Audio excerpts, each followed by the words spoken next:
The story starts with the origin of a ceremony of that we call the puppy ceremony, the Shunkpala ceremony. And the ceremony talks about two songs. I talk about the relationship between our understanding of them and where they come from. A lot of times today, it happens at Sundance. Sundance on the third day, some special rounds happen where these men, these contrary men, they call Heoka. They will come out and they depict a story and they tell a story out there. And in turn, the singers will sing a song calling them in. And at the very end, they'll sing a song that is calling them out and having them go home now to travel back. Within the origin of this ceremony talks about two men inside of a village. And they display very different characters. These two characters display very different behaviors. Each of these behaviors are very negative. So we talk about the Tate Mani. Tate Mani is the Heoka. He's contrary. He's the opposite of everything that we should be as healthy people. The Tate Mani will display very egotistical behaviors. A lot of arrogance in what he does for the people, even though he does do a lot of things for his nations, a lot of deeds, a lot of good deeds. He will tease people and bully them and make fun of them in doing so. He's heard one day making fun of people by a man they call Iktomi. Iktomi is a trickster. He's the spider. In other cultures, he's very many different things, but in ours, he's the spider. The Iktomi displays a lot of behaviors of manipulation, denying, and blame. Iktomi don't take into account of his own behaviors and what he does, and essentially to hurt people, he'll put the blame on other people. But he'll also highlight what other people are doing wrong, which in story form teaches us a lot about behaviors. So, when it goes down to it, Tate Mani is caught making fun and belittling and making people feel bad. So Tate Mani, he goes to stroke his ego by saying, you know, Tate Mani, I seen you. When he came back with a harvest, he says, you're the only one that came back with meat. And he started giving it to the people, and I seen that you gave it to this little grandmother with all their grandbabies. He said, that's very good of you. That's very good that you do that. He said, that makes you a man who's higher than us all. He said, we're just common men. He said, I'm a common man, but you, Tate Mani, you're above me. You're above us as men. Nobody's above you. He talks about how he's superior and very high. And so Tate Mani starts to walk around behaving like he's good. He starts behaving like he's all that in a bag of chips. And so he starts treating people that way again. But then Iktomi tells Tate Mani, he says, yes, Tate Mani, we all look up to you and you're above us all. But I do know somebody that's above you. And Tate Mani gets mad and says, who? And he points up to the sky. And Tate Mani, he looks up. He says, them, and he looks at the Wakia, and he says, Iktomi says, ha, I told you, even you have to look up to them. They're looking down on you because you're less than. This gets him very upset. So he tells him to gather all the nations and everybody outside of his lodge because he's going to show him something. So Iktomi does. All the winged, the feathered, the finned, the swimmers, the two-legged, the four-legged, he gathers them all in front of his lodge. And Tate Mani, once they're all there, he comes out singing a song. He's telling people to move out of his way. And he's pushing people, move, get out of my way. I'm about to do something that's very, very difficult. Move, get out of my way. He's saying this.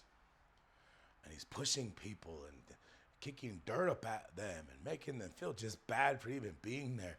And while he's doing this, he begins singing. And as he's singing, his voice starts to rise. Oh,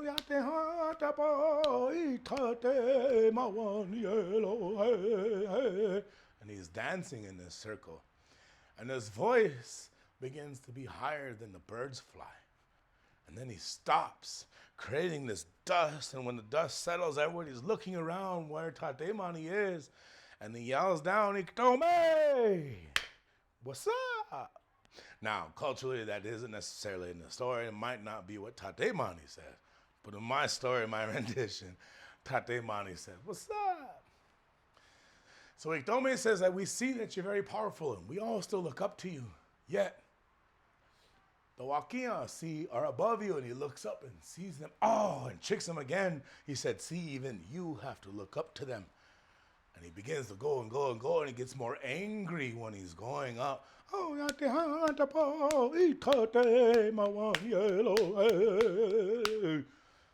and he reaches the Wakia, the thunder beings, and he reaches them and punches holes through them and dances a big old hole in these clouds and the thunder beings. Those of us with special abilities in knowing what things are, cumulus nimbus clouds way up in the sky, and they come up. And Ikdome and all the nations are looking up at him in awe. And he yells down, he says, yo, Ikdome, what's up? He says, can you not see where I am? Can you not see that I'm above your so-called sacred Wakio Oyate, belittling a powerful being? And just then, he's struck with lightning. He gets struck with this lightning, and everybody sees it way up there. And you can see Ikdome on the ground rolling with all of his hands. He's rolling on the ground, holding his belly, laughing at him. And then he gets struck with lightning again and again and again, and he begins to fall. Every time Tate Mani is struck with lightning, there is something that is taken away from him. Tate Mani used to be a big, strong, handsome man. He used to be one of the most greatest singers and the best and most beautiful voices you've ever heard. Tate Mani, all those things were taken away. When he was struck with lightning, his braids used to be really long and thick, and they took them away and made him bald. They made him ugly. His face was crooked with a great big nose.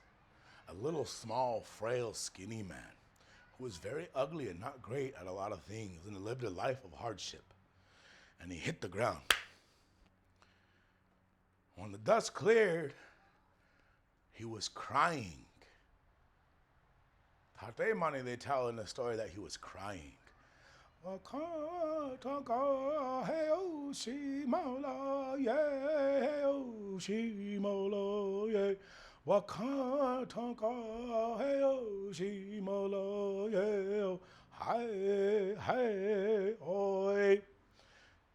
Saying and calling out, Great Spirit, it is you that is powerful, not me.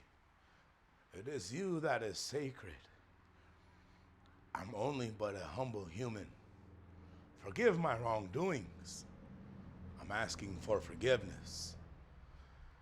And it's there that all the people that Tate Mani ridiculed and made fun of and hurt feelings, that during that time when Tate Mani was asking for forgiveness in his humility, it's said that the Creator heard that and gave blessings back to everybody that Tate Mani hurt, everybody that his toxic masculinity affected. They all received blessings in that. So then we go and we think about the ceremony in itself. What happens? These men come out and they dance around, these clowns, and they be funny and they make fun of the way people dance, make fun of the way people look, their size, make fun of the way they smell, and then they'll tease the dancers who can't eat or drink with water or food. And then in the end, they're humbled. The lightning is struck, and the lightning strikes them when they're tied to the tree. And they have to break from that. And they sing another song that these Helka, they'll oftentimes run from.